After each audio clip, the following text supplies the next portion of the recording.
Bonjour, alors elle avait participé à Question pour un champion, elle avait même gagné quelques émissions. Elle avait aussi participé à l'émission de Cyril Ferraud avec son mari Olivier.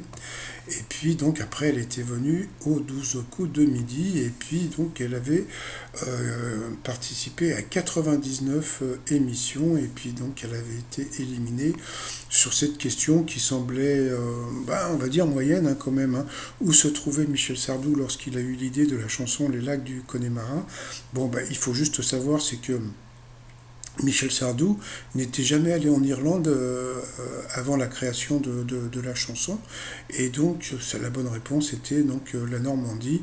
Mais bon, d'autres personnes auraient pu se planter, hein. C'est pas parce que c'était Tata Véro. Donc, pour une fois, elle avait eu une question. Alors, je vais vous dire franchement, j'ai pas de mémoire par rapport à... Et surtout, c'est-à-dire que quand vous regardez mes premières vidéos de ma chaîne, c'était sur Tata Véro, c'est-à-dire que bon, mais j'ai pas de mémoire si elle avait des questions plus faciles, etc. Je m'étais beaucoup moins penché sur l'émission au début de ma chaîne. Et puis, voilà, donc elle avait été éliminée avec plus de 447 000 euros de gains. Bon, dedans, il y avait des vitrines, etc. etc. Et puis, comme on peut voir par rapport au tableau, eh bien le Stéphane va égaler son record aujourd'hui et la battre demain. Comme vous pouvez voir, donc il a aujourd'hui égalé le record. Non, hier égalé le record de Léo, il va et puis après donc il part pour dépasser donc Tata Véro.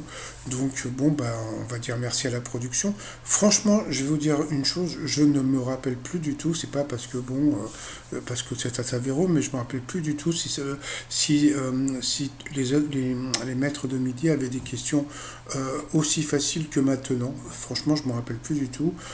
C'est depuis que je regarde un peu plus profondément le jeu que je me suis aperçu du truc, hein, mais bon, c'est pas grave.